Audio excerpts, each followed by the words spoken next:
نام خدا. بحثمون که مدیریت چاقی در بزرگسالان، از یه ریویو آرتیکل از جاما آوردیم و همچنین در کنار اون بعضی از مطالب رو از کتاب بالاخره منبع و در حقیقت مقدسمون به نام عرض کنم خدمتتون هاریسون فصل 414 رو آوردیم. چاقی تقریباً 42% از بزرگسالان آمریکایی رو تحت تاثیر قرار میده با افزایش نرخ دیابت نوع 2، فشار خون بالا، بیماری‌های قلبی و عروقی، اختلالات خواب، آرتروز و مرگ زودرس مرتبطه. خب چیزی که حالا چاقی رو ما با اوبزیتی در نظر میگیریم، بقیه حالا ترم‌های دیگه مانند اوورویت رو داریم. چاقی شاخص توده بدنی C یا بیشتر رو اوبز برای تعریف چاقی استفاده میکنیم، ولی برای جمعیت آسیایی این مقدار پایین تره، چیزی در حدود 25 تا 27 و نیم در نظر گرفته میشه. در این مقاله 9 دستورالعمل بالینی یا کلینیکال گایدلاین استفاده شده در طی 10 سال گذشته مرور کردن که در مجموع 126 مقاله از انواع مختلف اون تحت بررسی و در حقیقت بررسی قرار گرفتن. پیش بینی میشه که 18% از مردان، 21% از زنان در سراسر جهان به چاقی مبتلا هستند. انتظار میره تا سال 2030 48.9% از بزرگسالان آمریکایی چاقی داشته باشند و تفاوت‌های نژادی در نرخ چاقی افزایش پیدا کنه. ریسک فاکتورها اکثر اشکال چاقی دارای عوامل خطر چند ژنی هستند که چندین واریانت به شدت با شاخص توده بدنی مرتبط هستند، در حالی که چاقی که ناشی از یک واریانت باشه منفرد باشه نادره. محیط‌های چاقیزا یا اوبیزوژنیک بر ساختارهای فیزیکی و اجتماعی تاثیر می‌گذارند و می‌توانند فعالیت بدنی و انتخاب غذایی سالم رو محدود کنند. عوامل خطر اضافی شامل کمبود خواب و وضعیت اقتصادی اجتماعی پایینه که توسط استرس مزمن و ناامنی غذایی تسهیل میشه. این نکته از هاریسون آوردیم که کمبود خواب با تغییرات متابولیک در تنظیم اشتها، بیش‌فعالی سیستم عصبی سمپاتیک، حساسیت به انسولین و تغییر در ریتم سیرکادین مرتبطه. استرس نیز ممکن است در چاقی نقش داشته باشه که بخشی از آن به دلیل فعال شدن محور قشر آدرنال و افزایش سطح کورتیزول و تأثیر آن بر سلامت عاطفی و رفتارها است. تعیین ویت لاس گول یا اهدافی که ما برای اینها داریم، تعیین اهداف شخصی کاهش وزن میتواند نرخ دستیابی به حداقل 10% کاهش وزن رو در 12 ماه در مقایسه با عدم تعیین هدف افزایش بده. اهدافی که ما انتخاب میکنیم باید با ترجیحات بیمار، ترکیب بدن، بیماری‌های همراه بیمار ارتباط داشته باشه و به صورت فردی تنظیم شده باشه. کاهش 5% از وزن بدن منجر به کاهش خون فشار سیستولیک و دیاستولیک به ترتیب به میزان 3 میلیمتر جیوه و 9 میلیمتر جیوه در افراد با فشار خون بالا میشه. کاهش وزن 5 تا 10% هموگلوبین A1C رو در افراد مبتلا به دیابت نوع 2 بین 6 تا 1% کاهش میده و سطح HDL رو هم 2 میلی گرم در دسیلیتر ممکنه افزایش بده. برای بهبود سایر شرایط مانند کبد چرب و آپنه انسدادی خواب که در اثر چاقی به وجود میان، کاهش وزن 10 تا 15% نیازه. کاهش وزن بیش از 15% که عرض کنم اکثرا در جراحی‌های به دنبال چاقی اتفاق میفته، با نرخ پایینتر مرگ و میر به هر علتی مرتبطه و کاهش وزن بیشتر از این مقدار با بهبود کیفیت زندگی یا کوالیتی آف لایف مرتبطه. حالا ما می‌خوایم بررسی کنیم که چطور میشه چاقی به وجود میاد. پاتوفیزیولوژیش چیه؟ هموستاز انرژی توسط بازخورد یا فیدبک بین هورمون‌های نوروپپتید در گردش و سیستم عصبی مرکزی تعیین میشه. محور گات برین اکسیس به سیگنال‌های محیطی که از دستگاه گوارش، بافت چربی و هورمون‌های در گردش پاسخ میده و بر اساس سیر یا گرسنگی نورون‌های مرکزی رو تحریک یا مهار میکنه. در حقیقت بی‌نظمی در این سیستم منجر به افزایش گرسنگی و کاهش احساس سیری میشه که هورمون‌هایی که در این فرآیند دخیل هستند عبارتند از لپتین و گرلین. ناهنجاری‌های قلبی و متابولیک مرتبط با وزن به دلیل بافت چربی احشایی اضافیه و احتمالاً ناتوانی برای ذخیره چربی در بافت چربی محیطی یا پریفرال مانند چربی گلوتوفرمورال رخ میده که هورمون‌ها و سایتوکاین‌هایی رو این باعث میشه ترشح کنن که منجر به التهاب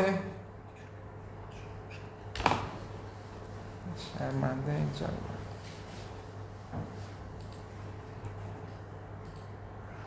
و هورمون‌هایی رو ترشح کنن که منجر به التهاب سیستمی که درجه پایین میشه.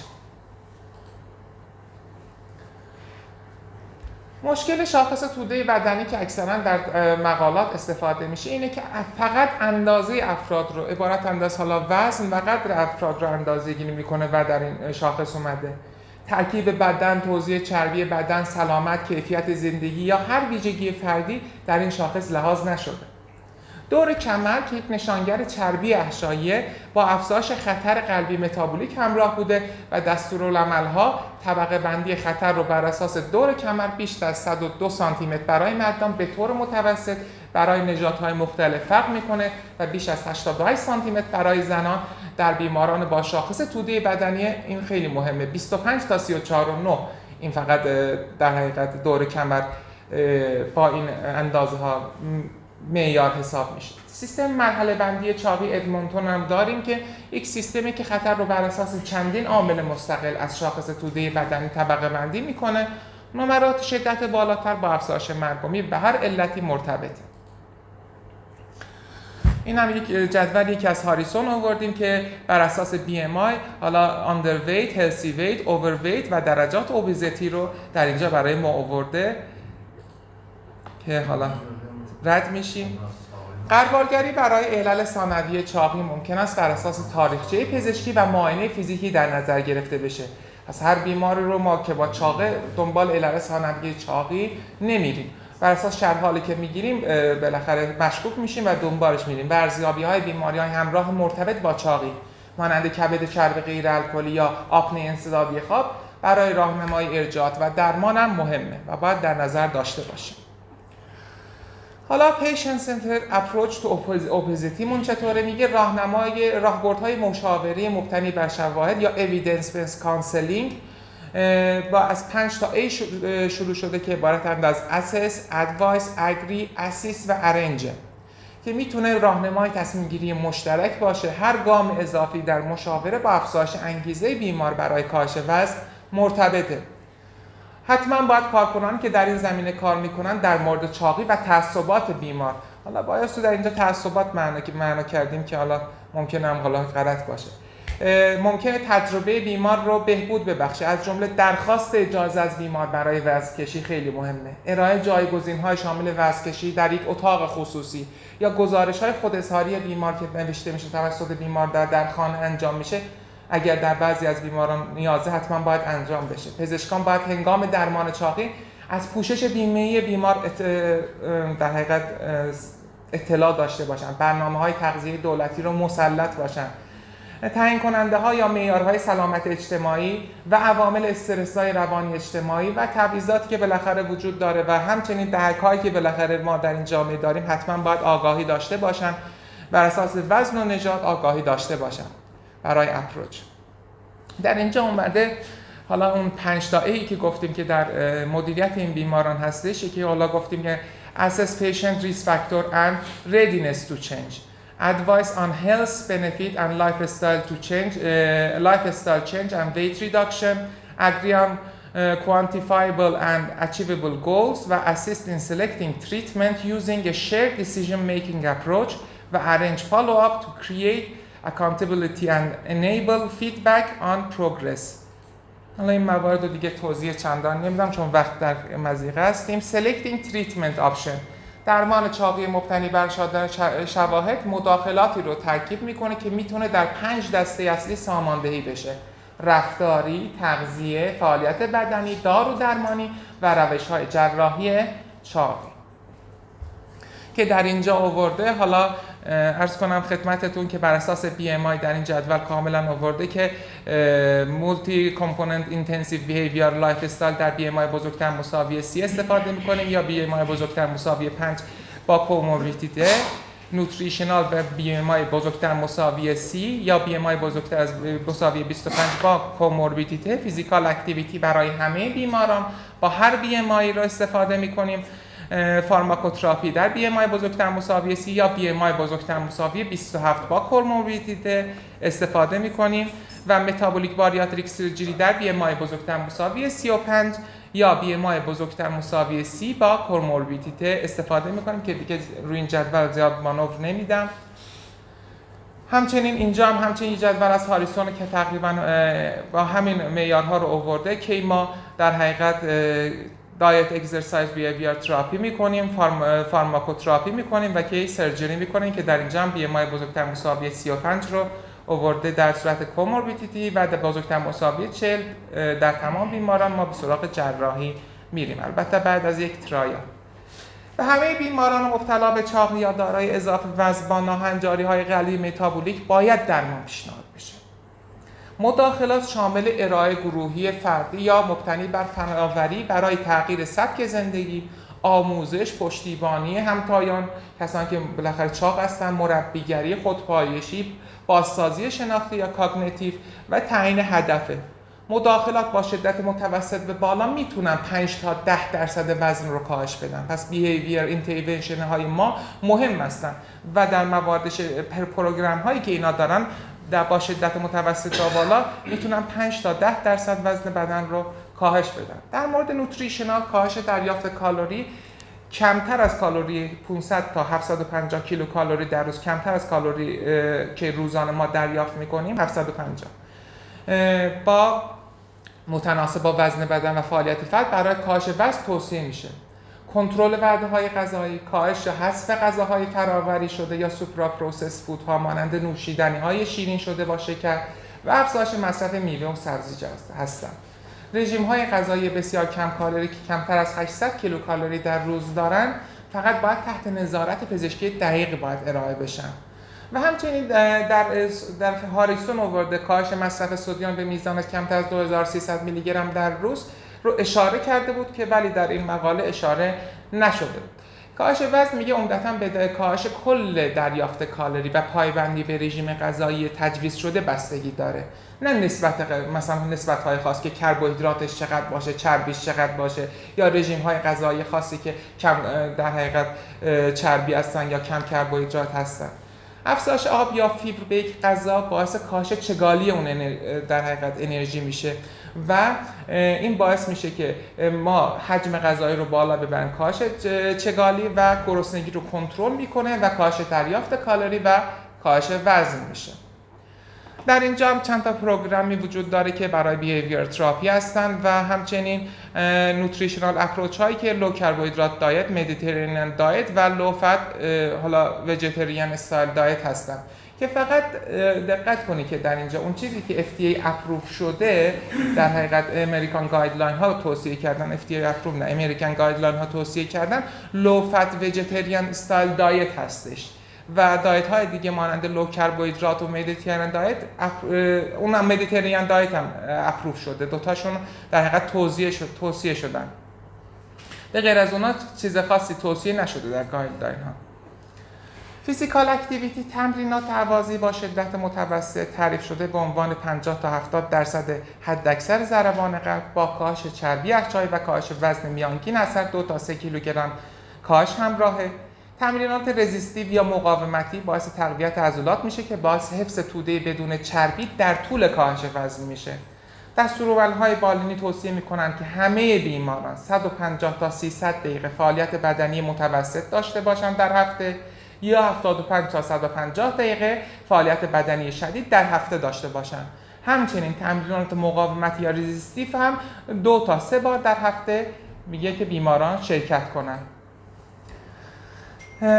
بعد حالا بعضی از دارو هستن که خودشون منجر به افزایش وزن میشن، مانند داروهای ضد بالاخره دیابت، مانند گلیبوروید، انسولین، ضد افسردگی ها مانند آمیتریپتیلین، ضد روانپریشی ها مانند اولانزاپین، ضد سرها مانند گاباپندین، مسدود کننده های بتا، ضد بارداری های مبتنی بر پروژسترون، کورتیکواستروئیدها و ضد رتروویروس ها. حالا برای این داروهایی که منجر به افزایش وزن میشن یا باید خود دارو رو تغییر بدیم و داروی جایگزین استفاده کنیم یا باید حالا از اپروچ های مانند اضافه کردن یک دارو در کنارش مثل متفورمین دوز روزانه 1000 میلی گرم به صورت بهتری که 2 بار در روز استفاده بشه و توپیرامات ها 100 میلی گرم در روز منجر به در حقیقت اثرات میشن. بعضی از داروهای منجر به اثرات کاهش وزنی در برخی از داروهای افزایش دهنده وزن میشن، به ویژه داروهای آنتی سایکوتیک رو خنثی میکنن و به عنوان درمان کمکی در نظر گرفته میشن.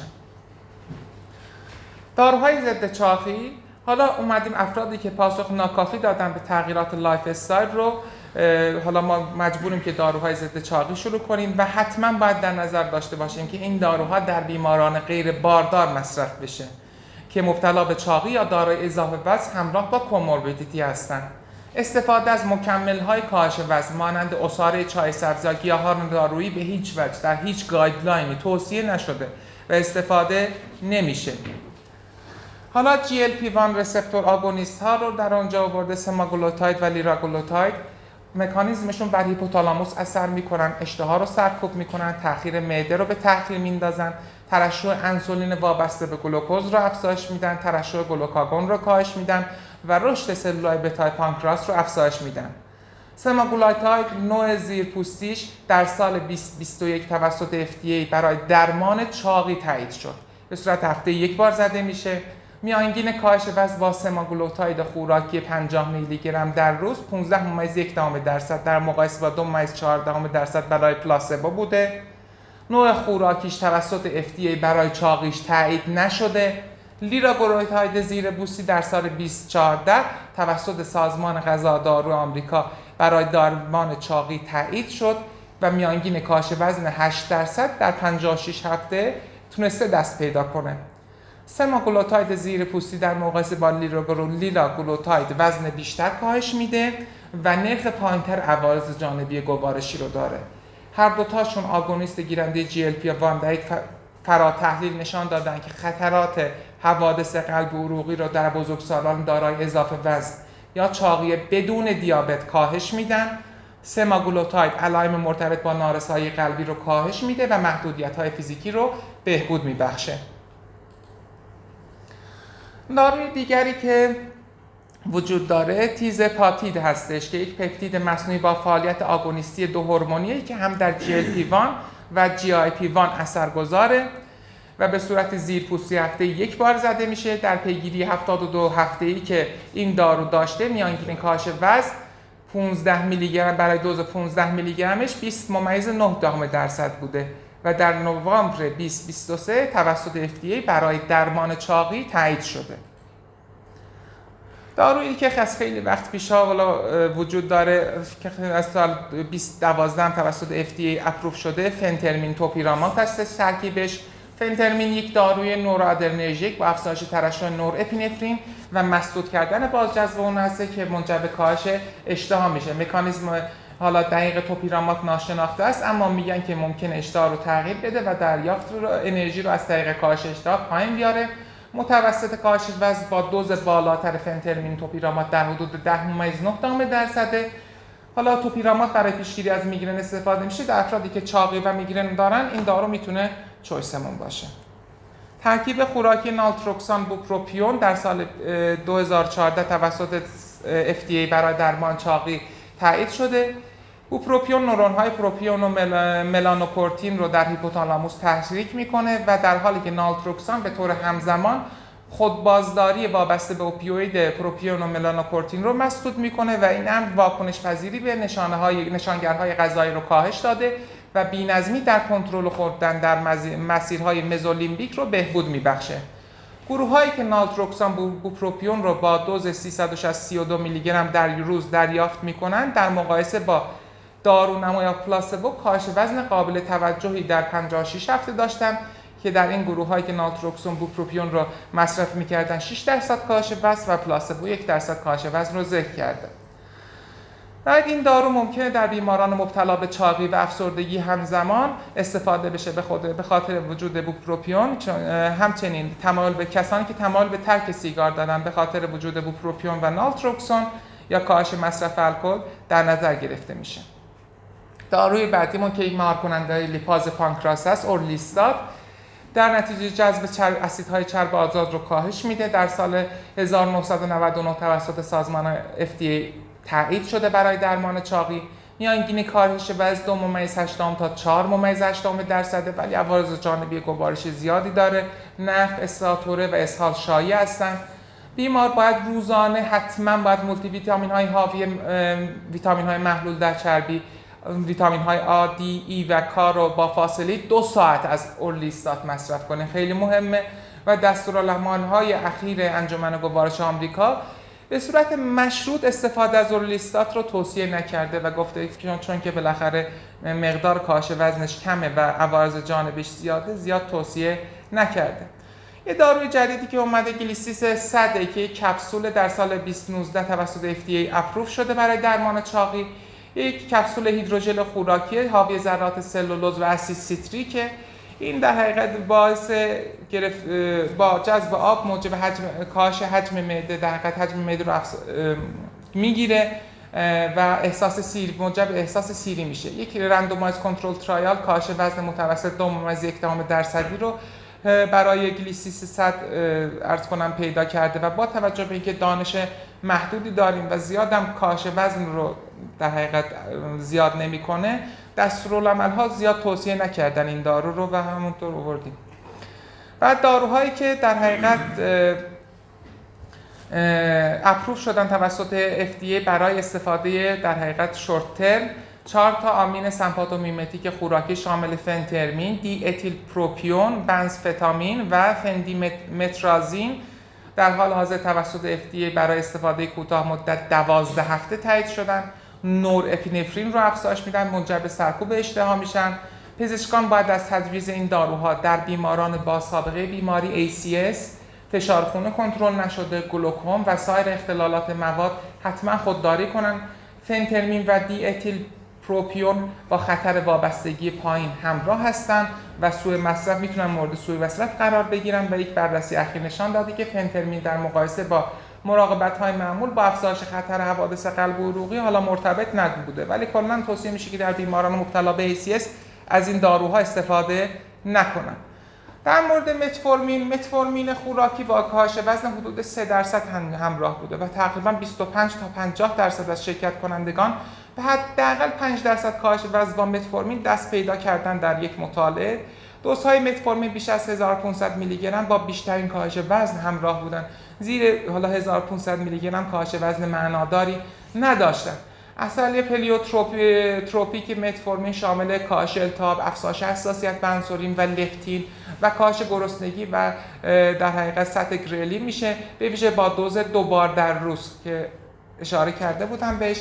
متفورمین اغلب به بیماران مبتلا به در سندروم‌های پیش دیابتی شامل سندروم‌های تخمدان پولیکیستیک، اضافه وزن و چاقی ارائه میشه و برای کاهش افزایش وزن ناشی از داروهای آنتی سایکوتیک هم استفاده میشه. اگرچه میگه توسط FDA برای این در حقیقت این معیارهایی که گفتم، این بیماری‌هایی که گفتم اپروو نشده. بعد باریاتیک اندوسکوپیک پروسیجر، 2 تا باریاتیک اندوسکوپیک پروسیجر داریم که در 2 روش توسط FDA تایید شدن: بالون داخل معده و گاستروپلاستی اندوسکوپیک اسلیپ هستش. بالون‌های داخل معده فضای معده رو اشغال می‌کنن، تخلیه معده رو تأخیر میندازن، احساس سیری رو افزایش میدن. BMI هدفی که برای این بالاخره وجود داره برای اینکه این کار رو انجام بدیم 30 تا 40، پس از 6 تا 8 ماه حتما باید درآورده بشن. مداخلات سبک زندگی به اضافه بالون وزن رو 10% تقریبا کاهش میده. 6 ماه پس از برداشت بالون ما یه ریگین وزنی داریم که حالا متوسط کاهش وزن حالا بعد از 6 ماه، حالا بعد از برداشتنش 7.6%، یعنی 3% ما ریگین وزن رو خواهیم داشت. عوارض جانبیش تهوع و استفراغی که بعضا خیلی شایع و موجب عدم تحمل بالون میشه 20% و درد شکم 7%. گاستروپلاستی اندوسکوپیک اسلیپی روش ترانس اورال محافظت کننده از اندامه که برای کاهش حجم معده طراحی شده. به کاهش وزن 13.6% میتونیم با این روش اندوسکوپیک دست پیدا کنیم. هر دو روش هم باید بر اساس ترجیح بیمار باشه. آیا بیمار شرایطش رو داره، مزایا و خطراتش توضیح داده بشه و موارد منع عمل مانند فتق یالتال و زخم معده حتما باید در نظر گرفته بشه و حتما باید در حقیقت متخصص این کارگزاری این در حقیقت روش‌های اندوسکوپیک هم باید در دسترس باشه. حالا متابولیک باریاتریک سرجری هم دستورالعمل‌های اخیر توصیه می‌کنند که جراحی متابولیک و چاقی برای بیمار با شاخص توده بدنی 35 یا بیشتر و بیماران با شاخص توده بدنی 30 تا 35 که بیماری متابولیک همزمان دارن در نظر گرفته بشه. 100% برای بیماران آسیایی باید آستانه وزنی پایین‌تری رو در نظر بگیریم.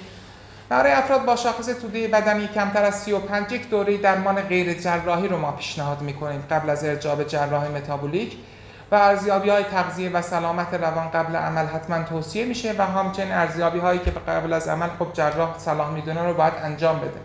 دو روش متابولیک و چاقی با بیش از 90% تمام جراحی‌های چاقی رو تشکیل میدن عبارتند از گاسترکتومی اسلیو لاپاراسکوپی که در آن 85% از معده در امتداد انحنای بزرگ برداشته میشه و دومی بایپاس معده یا روکس ام وای که در آن یک پاچ کوچکی از معده مستقیما به ژوژن متصل میشه و هر دو معمولا به صورت لاپاراسکوپی انجام میشن.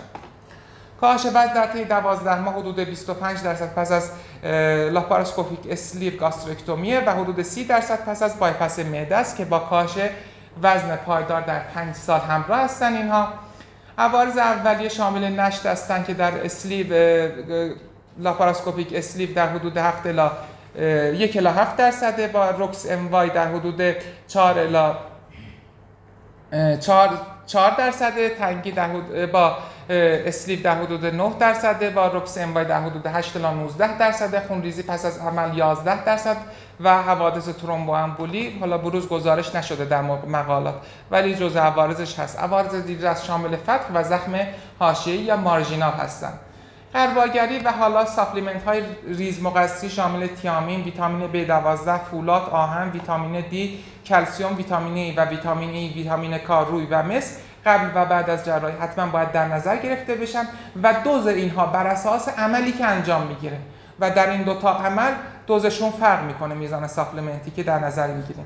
خب در اینجا روش های دیگه آورده که حالا در اینجا لاپاراسکوپی ادجاستبل بنده که در این مقاله اشاره نشده، فقط شکل از هاریسون آورده شده، اسلیو گاسترکتومیه و بایپاس معده است که حالا شکلش رو در اینجا آورده. فالوآپمون چطوریه؟ به صورت سرپایی پیگیری نزدیک میکنیم، ترجیحاً هر 4 تا 6 هفته بیماران، این کلی میگم، این فالوآپ کلیه، چه کسانی که تحت درمان دارویی قرار میگیرن چه کسانی که حالا تحت درمان جراحی قرار میگیرن. به پزشکان و تیم‌های مراقبت امکان رو میده که تا از تغییرات سبک زندگی حمایت کنند و عوارض جانبی یا عوارض داروهای ضد چاقی رو برطرف کنند. و دستورالعمل‌های بالینی استفاده طولانی مدت از داروهای ضد چاقی رو تایید میکنه، چون که اکثر داروهای چاقی بعد از عدم استفاده منجر به افزایش وزن میشن و باید حتما استفاده طولانی مدت ازشون بشه، مگر اینکه از گروه‌های دارویی که گفتن که باید شورت ترم کمتر از 12 هفته از اونها استفاده بشه. مشابه بیماری‌های مزمن نظارت مداوم العمر و افزایش تدریجی درمان ممکن است در طول زمان مورد نیاز باشه. تموم شد. ببخشید حالا سرتون رو درد آوردم.